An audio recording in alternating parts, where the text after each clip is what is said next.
Assalamualaikum warahmatullahi wabarakatuh. Kembali lagi dalam aktivitas belajar kalian di kelas 11 Teknik Komputer dan Jaringan. Untuk mata pelajaran kali ini yang akan kita bahas adalah teknologi WAN, atau di mana pelajaran ini kita akan membuat sebuah desain atau sebuah jaringan yang berbasis luas. Apa aja yang akan kita pelajari di sini? Yang pertama, kita akan membuat desain sebuah jaringan WAN, lalu konfigurasi jaringan wireless. Ya, kita tahu bahwa WAN itu sendiri bisa terkoneksi dengan jaringan sebuah wireless atau jaringan kabel. Selanjutnya, troubleshooting jaringan wireless, lalu fiber optic network system. Nah, ini salah satu konfigurasi atau koneksi sebuah jaringan WAN dengan metode kabel, lalu analisa jaringan fiber optik, konfigurasi jaringan fiber optik, dan troubleshooting jaringan fiber optik. Sebelum kita belajar itu semua, kita akan mempelajari tentang jaringan WAN itu sendiri. Ya, apa sih jaringan WAN? Seperti apa sih pembuatannya? Apa sih fungsinya? Ya, seperti itu yang akan kita pelajari sekarang. Oke, langsung saja kita akan masuk ke materi pokok pertama, yaitu desain jaringan WAN. Oke, apa itu jaringan WAN? Kita lihat di gambar ya, di mana jaringan WAN itu ya saling terhubung antara LAN 1 dan LAN 2 atau MAN 1, MAN 2 ya, semuanya saling terkoneksi sehingga terbentuklah sebuah jaringan yang berskala besar. Nah, di situ secara definisi bahwa jaringan WAN adalah jaringan yang mencakup semua wilayah besar. Oke, kita lihat di sini jaringan network atau suatu mekanisme yang memungkinkan berbagai komputer terhubung dan para penggunanya dapat berkomunikasi atau share resource satu sama lain. Ini adalah definisi dari sebuah jaringan atau network. Bagi kalian yang belum tahu apa itu network, inilah definisinya. Jadi suatu network atau suatu jaringan, dia mengkaitkan antara satu komputer atau beberapa komputer ke beberapa komputer yang lain, LAN satu dengan yang lain, sehingga dalam jaringan tersebut antara komputer satu dengan komputer 2 atau LAN 1 dengan LAN 2 bisa saling bertukar informasi atau sharing resource. Ya. Informasi dan data bergerak melalui media transmisi. Nah, media transmisi kita bagi dua, kita tahu ada transmisi wireless, ada transmisi kabel. Oke, jaringan sehingga memungkinkan pengguna jaringan komputer untuk saling bertukar dokumen seperti yang kita jelaskan tadi. Jenis jaringan pada umumnya yaitu ada jaringan data dan jaringan internet. Jadi ada dua buah jenis jaringan. Yang pertama jaringan data dan yang kedua jaringan internet. Apa sih itu jaringan WAN? Ya, jaringan data ya. Kita ini bahas yang tadi, jaringan data adalah sebuah jaringan yang memungkinkan komputer-komputer yang ada saling bertukar data. Contohnya paling sederhana kita ketika sharing file di satu komputer ke komputer lain. Ini sudah kita pelajari waktu kelas 1, di mana kita mencoba bertukar data melalui dari komputer satu ke komputer yang lainnya melalui kabel ya. Kita di situ praktek komputer jaringan dasar. Nah, disinilah kalian akan belajar lebih mendalam lagi tentang apa itu sih jaringan. Oke, kita lanjut pembahasannya. Contoh paling sederhana adalah jaringan data adalah dua buah PC terhubung melalui sebuah kabel. Ini kita sudah bahas. Oke. Jaringan internet adalah sekumpulan jaringan-jaringan yang saling terhubung oleh satu jaringan ke jaringan yang lain menjadi jaringan yang mencakup skala besar atau skala publik. Contohnya yang paling kita mudah dikenal sebagai jaringan tunggal yang menghubungkan jutaan komputer, itu adalah jaringan internet. Misalkan kalian mau mau menggunakan Facebook atau YouTube ya. Nah, di mana komputer kalian atau smartphone kalian terhubung ke YouTube menggunakan URL atau menggunakan link. Lalu kalian ketik linknya di situ dengan alamat yang kalian tuju, Facebook atau YouTube, secara otomatis di layar kalian akan terpanggillah halaman YouTube atau halaman Facebook. Nah, ketika kalian berkomunikasi antara YouTube dengan smartphone kalian atau dengan laptop kalian, kalian tidak secara langsung telah memanggil suatu file yang berada di server YouTube atau server Facebook ya, di mana server tersebut berada di area yang tidak kita ketahui di mana keberadaannya. Nah, disinilah fungsinya jaringan internet. Apa bedanya jadinya antara jaringan data dengan jaringan internet? Kalau jaringan data, dia rata-rata jaringan datanya menggunakan banyak alat. Contohnya dia menggunakan kayak kabel, kayak switch, kayak router ya untuk saling terkoneksi. Tapi kalau menggunakan jaringan internet, sebenarnya dia juga sudah menggunakan banyak alat, akan tetapi untuk jaringan internet alat yang kita gunakan tidak secara langsung berada di hadapan kita ya, atau lebih jelasnya untuk jaringan data dia mencakup wilayah yang kecil, sementara jaringan internet dia mencakup wilayah yang besar. Oke, jadi kita tahu apa itu jaringan WAN ya. Tadi kita sudah bahas bahwa jaringan WAN itu jaringan yang mencakup wilayah yang besar. Sekarang kita bahas jenis konektivitas pada jaringan WAN ya. Yang pertama ada last line ya, biasanya disebut sebagai koneksi point to point atau detected koneksi last line.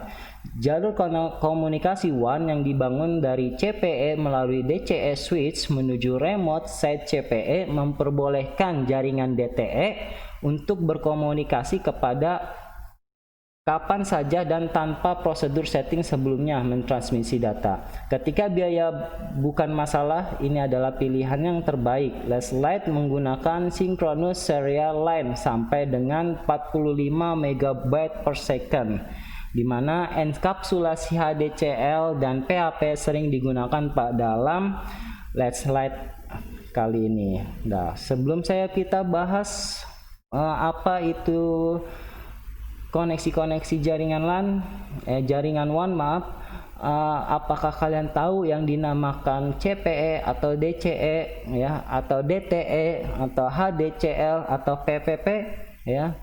Oke, kita bahas di sini apa itu CPE. CPE adalah Customer Premise Equipment, adalah perangkat milik pelanggan, yaitu perlengkapan atau peralatan yang dimiliki oleh pelanggan dan berdasarkan di lokasi pelanggan, berada di lokasi pelanggan. Artinya perangkat CPE ini bisa berupa modem atau dan yang lain sebagainya. Ini milik pelanggan.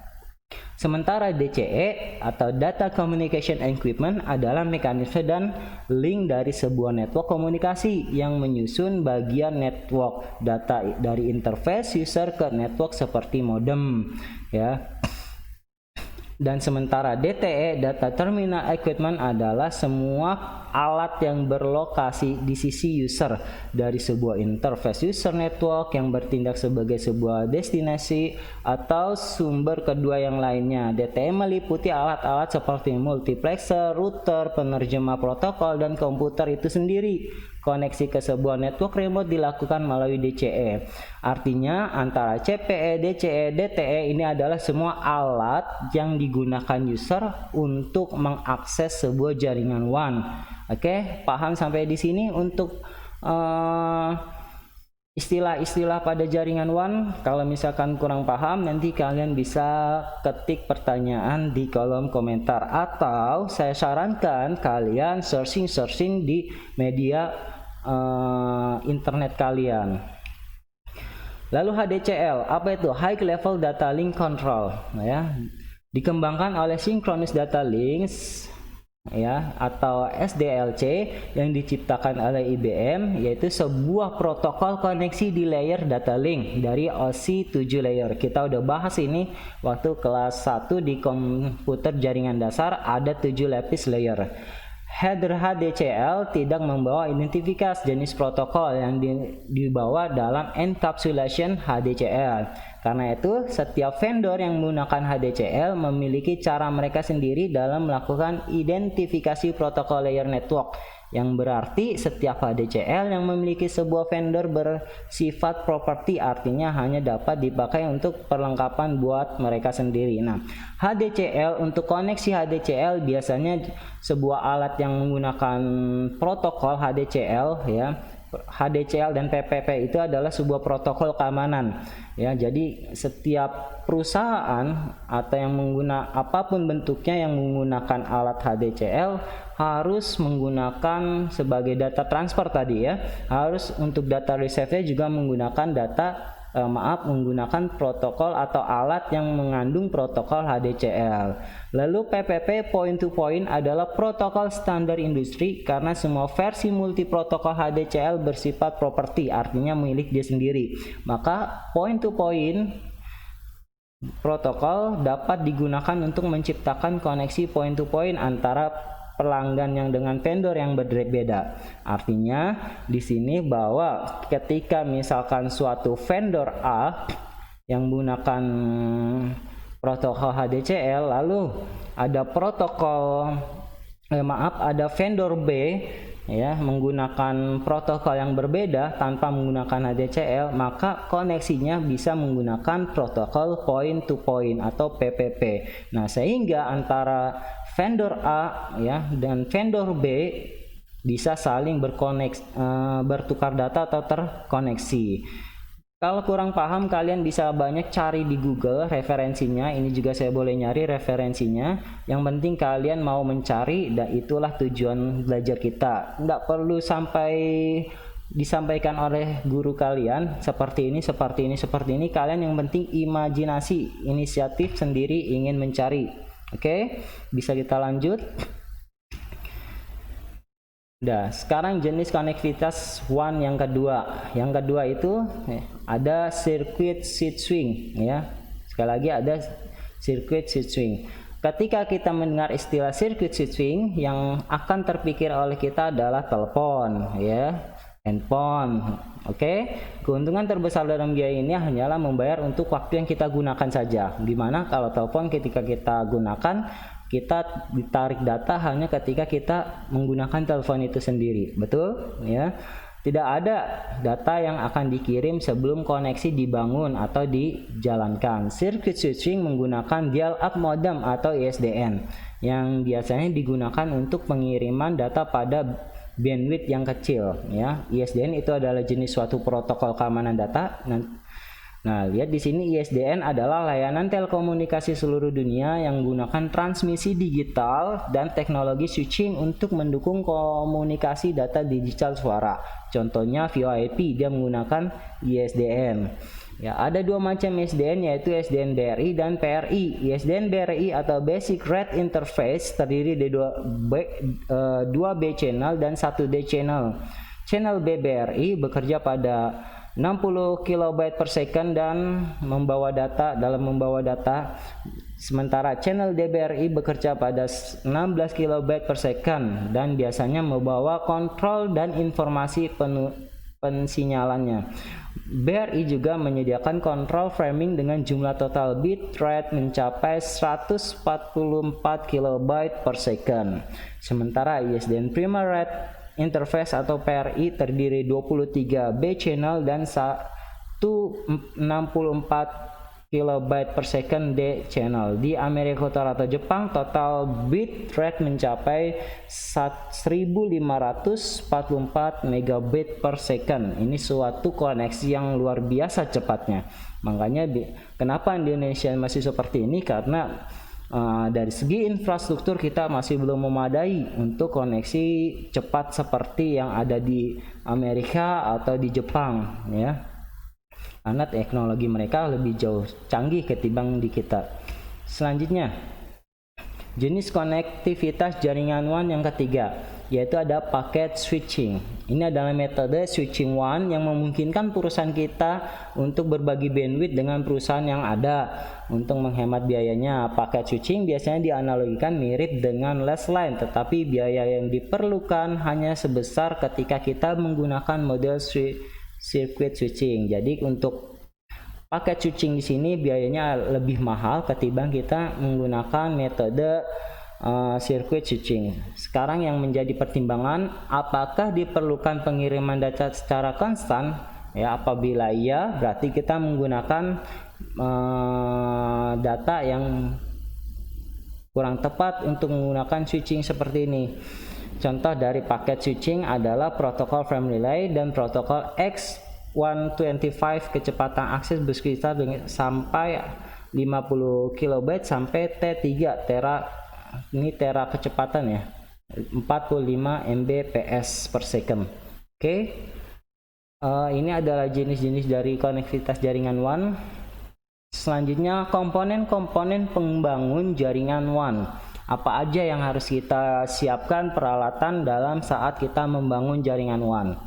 Yang pertama yaitu adalah router. Itu sudah pasti harus ada, baik router Mikrotik atau router Cisco atau router yang lainnya, ini harus ada. Apa sih router? Router adalah penyaringan atau filter lalu lintas. Biasanya dia digunakan sebagai gateway ya. Sekali lagi, router itu adalah gateway, gateway adalah router. Penyaringan dilakukan dengan menggunakan routing protokol tertentu ya. Banyak jenis-jenis routing protokol, kita dibahas itu nanti di pelajaran administrasi infrastruktur jaringan. Oke. Router bukanlah perangkat fisikal melainkan logikal. Saya bilang tadi router adalah gateway, gateway adalah router. Jadi router ini adalah sebuah perangkat logis seperti software ya. Apa sih lalu perangkat logiknya seperti apa, perangkat fisikalnya seperti apa ya, seperti router Mikrotik router motherboard ya yang kita gunakan di lab, atau router Cisco ya yang perangkatnya memang agak sedikit mahal ya. Itulah perangkat-perangkat fisikalnya. Sementara kalau routernya itu adalah seperti software, maka di sini jelaskan melainkan perangkatnya perangkat berbentuk logik. Oke, misalkan sebuah IP router dapat membagi jaringan menjadi beberapa subnet sehingga hanya lalu lintas yang dituju untuk IP address tertentu yang dapat mengaliri dari suatu segmen ke segmen lain. Artinya router dia bisa mengarahkan suatu paket data ke tempat tujuan. Berbeda lagi dengan switch. Kalau switch ya, dia hanya mengirim paket data secara broadcast ke semua jaringan, tetapi untuk khusus router mengirim data langsung ke tujuannya sendiri ya. Misalkan dari A ada 4 buah, misalkan ada 4 buah komputer dalam suatu jaringan, komputer A, B, dan C. Kalau kita menggunakan switch ya, si A mengirim data, maka B, C, D dia mendapatkan datanya. Tapi kalau misalkan kita menggunakan router, si B ingin mengirim ke si D, maka B dan C tidak akan menerima sebuah paket data yang dikirim dari A. Oke, router memiliki dua buah interface port, yaitu interface serial dan interface Ethernet ya. Interface serial biasanya menggunakan kabel DTE atau DCE. Biasanya ini menggunakan kabel koaksial. Tadi kita sudah bahas apa itu DTE, DCC ya. Nah, jenis kabel yang digunakan DTE atau DCC itu adalah kabel jenis koaksial dan sering digunakan untuk koneksi WAN atau internet. Oke. Sementara interface Ethernet ya sering kali digunakan koneksi LAN. Ya, contohnya seperti kabel LAN yang kita gunakan dalam praktek ya, kabel UTP, nah itu, atau UTP, STP itu adalah jenis kabel Ethernet. Oke, rata-rata router saat ini sudah memiliki interface fast Ethernet di mana kecepatannya adalah 100 base T, yang bahkan ada beberapa sudah memiliki interface Giga Ethernet, kecepatannya 1000 base T ya. Artinya dia 1000 per 1 terabyte ya. Router menggunakan routing protokol untuk bertukar informasi routing. Routing protokol memungkinkan router untuk mengetahui informasi dari router lain yang berada di jaringan sehingga data bisa dikirim pada tujuan yang tepat. Yang saya jelaskan tadi, misalkan si A mau ngirim ke si D ya, sehingga ketika dia masuki router, maka si router akan ngecek ya data yang di encapsulasinya itu tujuannya kemana, ada paket header ya di situ, apa isi pesannya ya, sehingga sebelum itu juga di scan apakah ada virus atau apa. Ketika data tersebut aman, maka si router, data yang dikirim oleh dari si router A ke router D akan dikirim dari routing ya. Ini namanya proses routing. Nanti kalian dalam membangun WAN akan diajarkan membangun materi AIJ pun kalian akan diajarkan cara-cara routing. Oke, perlu diingat bahwa router yang berkomunikasi satu sama lain harus menggunakan routing protokol yang sama atau mereka tidak bisa bertukar informasi. Oke, ya ingat di sini bahwa sebuah router, misalkan ada dua buah router, dari router A ya ke router B, ketika dia akan berkomunikasi protokol routingnya harus sama. Apabila tidak, maka dia tidak akan dapat saling berkomunikasi. Apa saja sih router protokol routing tersebut? Ya, kita bahas di sini. Yang pertama ada routing protokol, ada RIP atau routing information protocol. Nanti kita praktekkan ini di materi 1 atau di materi AIJ juga ada. Yang ini versi 1, ada RIP juga versi 2, lalu IGRP Interior Gateway Routing Protocol, ada IGRP Extended Gateway Routing Protocol, ada OSPF Open Source Part First, ada ISIS atau Intermediate System Protocol, ada BG Protocol ya, Border Gateway Protocol, dan Static Route. Untuk pengertiannya silakan cari sendiri. Paham ya? Yang saya jelaskan tadi. Jika kalian ingin lebih paham, silahkan kalian cari sendiri. Banyak referensi di internet. Kalian gak usah pusing. Makanya kalian gunakan media yang kalian punya itu untuk kemajuan diri kalian sendiri. Yang kedua, selain komponen router, selain router sebagai pembangun jaringan WAN, ada switch ya. Switch dikenal juga sebelah istilah LAN switch, merupakan perluasan dari bridge. Ada dua buah arsitektur switch sebagai berikut, ada cut route dan ada store and forward. Oke. Kelebihan dari arsitektur switch ini terletak pada kecepatan. Yang cut route ya. Yang cut route, kelebihan dari arsitektur switch ini terletak pada kecepatan, karena pada saat sebuah paket data datang, switch hanya memperhatikan alamat tujuan sebelum diteruskan ke segmen tujuan. Di sini lihat, dari alamat tujuan diteruskan ke segmen tujuan, artinya dikirim secara broadcast. Ingat, segmen di sini adalah net ID ya. Segmen tujuan di sini adalah net ID tujuan, artinya dikirim ke secara broadcast. Kita sudah belajar IP address waktu kelas 1 di pelajaran komputer jaringan dasar ya, bahwa ada dua buah jenis ID pada IP address, ada net ID, ada host ID, di mana net ID adalah segmen dari suatu network ya, atau identitas dari suatu network, atau bisa kita sebut segmen ya, dan host ID adalah identitas suatu host itu sendiri. Oke, sementara yang kedua, store and forward switch ini menerima dan mengalihkan seluruh isi paket data sebelum meneruskan ke tujuan dan untuk memerlukan waktu ya. Jadi ketika ada suatu LAN atau ada suatu paket data yang dikirim, si switch akan mengecek suatu informasi dari paket data yang dituju sebelum dia dikirim ke si tujuannya ya. Sama seperti router tadi, dia cek itu ada paket header ya, ada encapsulation di isi dalamnya ada apa aja, akan dicek guna apa, untuk keamanan data. Oke, keuntungan menggunakan switch adalah switch tersebut merupakan base Ethernet karena setiap segmen jaringan memiliki bandwidth 10 Mbps per second full dan 100 Mbps per second full ya, apabila base fast dan tidak terbagi seperti pada hubnya. Jadi dalam switch, paket data yang dikirim misalkan ada 10 Mbps ya, ada 10 Mbps koneksi yang kita dapatkan, lalu di jaringan kita ada 10 klien, maka setiap klien mendapatkan 1 Mbps penuh secara utuh. Itu bisa tergantung kita konfigurasinya. Nanti ada di pelajaran kelas 3 yaitu yang namanya manajemen bandwidth ya. Selanjutnya komponen pembangun jaringan WAN yang ketiga itu ada hub.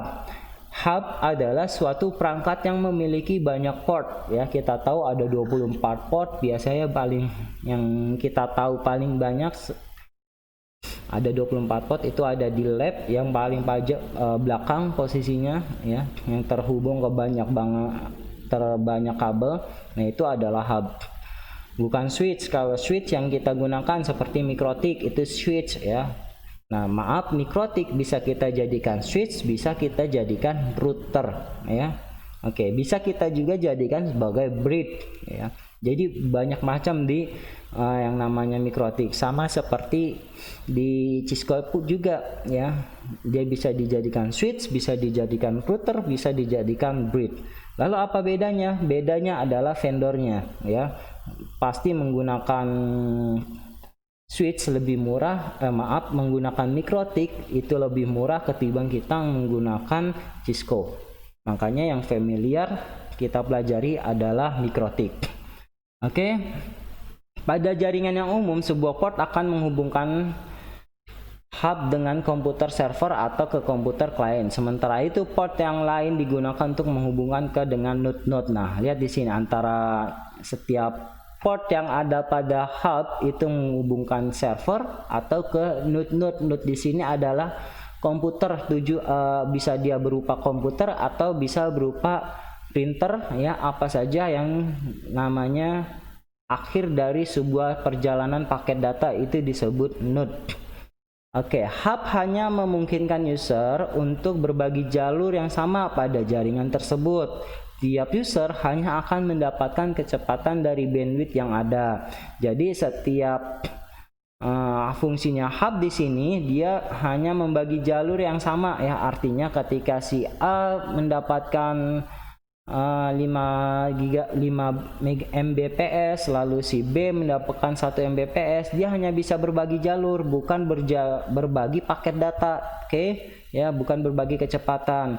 Karena lihat di sini tiap user hanya akan mendapatkan kecepatan dari bandwidth yang ada, artinya dia mendapatkan bandwidth yang sama. Misalkan jaringan yang digunakan ada Ethernet 10 Mbps, daripada jaringan tersebut tersambung 10 unit komputer. Jika semua komputer sambung, maka secara bersama maka bandwidth yang didapatkan adalah masing-masing user 1 Mbps. Oh maaf, jadi di sini dia hanya berbagi jaringan ketika dia misalkan ada 10 Mbps ya, si user yang ada di situ kalau ada 10 komputer dia akan mendapatkan mendapatkan masing-masing 1 Mbps per second ya. Jadi dia tidak bisa membagi. Bedanya dengan switch bisa membagi-bagi berapa kecepatan yang didapatkan. Oke, tetapi kalau misalkan hub dia dikirim secara broadcast dan dibagi-bagi sebanyak PC yang ada. Jadi seperti itu. Kalau switch ya, dia bisa memanajemen sebuah bandwidth, tapi kalau hub dia sudah ada. Jadi ibaratnya dia hanya sebuah jalurnya saja, begitu ya.